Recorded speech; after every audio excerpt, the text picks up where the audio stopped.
দেখো কত ভক্ত আমাকে দেখতে এসেছে, তো সবাই বলো একবার হর হর মহাদেব, জয় শ্রী মহাকাল। হর হর মহাদেব, জয় শ্রী মহাকাল। তোমরা সবাই জানতে চাও যে দীপ ভাইকে কি জন্য পুলিশে ধরেছিল, তো তোমাদের সবাইকে আজকে আমি এটাই বলতে চাই যে আমাকে কি কারণে পুলিশে ধরেছিল। নমস্কার, Har Har Mahadev, happy independence day. আমরা সবাই জানি আজ 15ই আগস্ট 2025 সাল। 1947 সালে এই দিনে ব্রিটিশকে ভারতবর্ষ থেকে বিতাড়িত করে আমাদের এই দেশ ভারতবর্ষ স্বাধীনতা পেয়েছে। তো সেই সম্বন্ধে আমি বিস্তারিত বলতে যাচ্ছি না।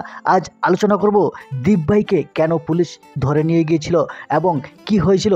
ডিটেলস আমরা এই ভিডিওর মাধ্যমে সরাসরি দীপ ভাইয়ের মুখ থেকে আমরা জেনে নেব। অযথা আমি কথা বাড়িয়ে ভিডিওটা বড় করব না, তবে একটু না বললেই না হয়। পৃথিবীতে কোনো মানুষই পারফেক্ট নয়, সবারই কম বেশি মন্দ দিক রয়েছে। নিন্দুকেরা কখনোই ভালো গুণ দেখতে পায় না, খারাপটা নিয়েই তারা বেশি মাতামাতি করে, অথচ ঘেটে দেখুন তারাই বড় অপরাধী। তবে আজ থেকে আমাদের দীপ ভাই স্বাধীনভাবে পুনরায় দণ্ডি কাটা শুরু করবে তামিলনাড়ু আদিযোগী মহাদেব দর্শনের উদ্দেশ্যে। দীপ ভাই কেমন আছে এবং কোথায় আছে বর্তমানে, কেন পুলিশ দীপ ভাইকে গ্রেপ্তার করলো, বিস্তারিত জানতে প্রথম থেকে শেষ পর্যন্ত ভিডিওটা দেখুন। আর ভিডিওটা যদি ভালো লাগে লাইক, শেয়ার, কমেন্ট এবং সাবস্ক্রাইব করবেন চ্যানেলটাকে।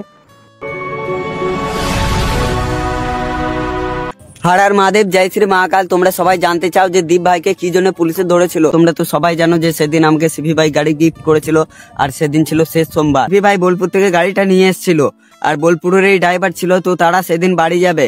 কারণ এই কারণে বাড়ি যাবে কি, তার পরের দিনে তারা বাবার মাথায় জল ঢালতে যাবে, কাটোয়া থেকে জল আনবে। সেই কারণে তাদেরকে আমরা বর্ধমানে ছাড়তে যাই। আসার সময় রাজেশ সবিক ওরা একটু বায়না করে যে সিভি ভাই গাড়ি গিফট করেছে, তো আমরা বিয়ার খাবো। সিভি ভাই তাদেরকে 3 বোতল বিয়ারের টাকা দিয়েছিল, তো তারা 3 বোতল বিয়ার নিয়েছিল। আর আমরা সেই আশ্রমে বিয়ার খেতে গিয়েছিলাম, যে আশ্রমটি এখনো উদ্বোধন হয়নি।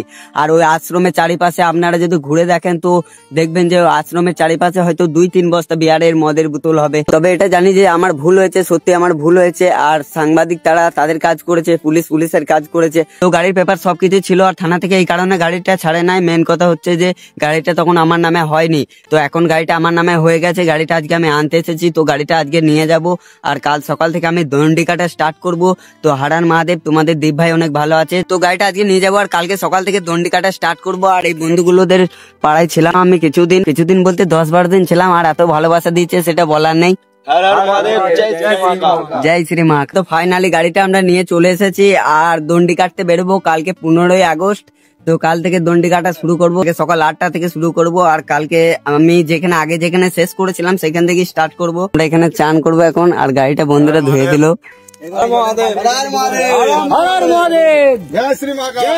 তো এই ঘাটে চান করবো।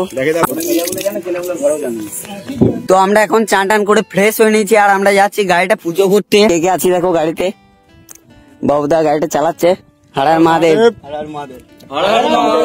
আমরা মন্দিরে চলে এসেছি, মন্দিরে গেট ঢুকছি। এখানে একটা পুকুর আছে, খুব সুন্দর জায়গাটাও দেখো। তা দাদা, এই পুকুরটার কি রহস্য আছে? এই পুকুরটা হচ্ছে আমাদের যে বয়চণ্ডী, মানে এটা বর্ধমানে বয়চণ্ডী, যেটা হচ্ছে মায়ের পুকুর, মায়ের স্নানঘাট হিসেবে পরিচিত। আর একটা সময় ছিল যেখানে মধ্যবিত্ত বা তার নিচে গরিব যারা থাকতো, মাকে আগের দিন নিমন্ত্রণ করার পর মা কিন্তু যাবতীয় আসবাবপত্র, যেগুলো আর কি বিয়ে বাড়ির যোগ্য অনুষ্ঠানে ব্যবহার করা হয়, সেগুলো কিন্তু মা কিন্তু প্রদান করতো। এবং তারপর সেগুলো আবার কাজ মিটে যাওয়ার পর সেগুলো কিন্তু আবার পুকুরে সম্পূর্ণভাবে ধোয়া পাগলা করে দিলে মা আবার সে পুনরায় সেই জায়গায় কিন্তু নিজের হিসেবে গ্রহণ করতো। এই ছিল মায়ের রহস্য। এই তো খুব জাগ্রত, এই তো বয়চণ্ডী। আমার সঙ্গে দেখা করতে এলে নিয়ে, আমাকে চিনিস? আমার ভিডিও দেখিস? তা কালকে তোদেরকেও ভিডিওতে দেখতে পাবি। তো বলে দে জয় শ্রী মহাকাল। তো হর হর মহাদেব, জয় শ্রী মহাকাল। দেখো কত ছোট ছোট ভাইগুলো আমার সাথে দেখা করতে এসেছে, আর এইদিকেও খানিকগুলো দাদা আমার সাথে দেখা করতে এসেছে, আর আমার খুব ভালো লাগছে। জয় শ্রী মহাকাল। এটাই হলো মায়ের মন্দির, আর মায়ের দর্শন করে নিয়েছি। ভেতরে ভিডিও করতে দেয় না, তার জন্য ভেতরে তোমাদেরকে দেখাতে পারলাম না। গাড়িটা পুজো দিয়ে, আর দেখো কত ভক্ত আমাকে দেখতে এসেছে।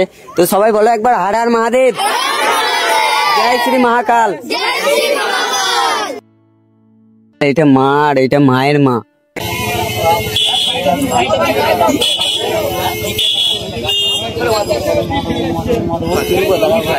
গাড়িটা পুজো হয়ে যাচ্ছে।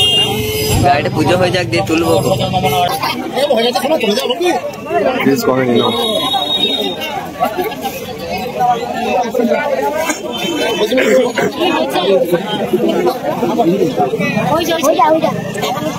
হ্যাঁ বলো।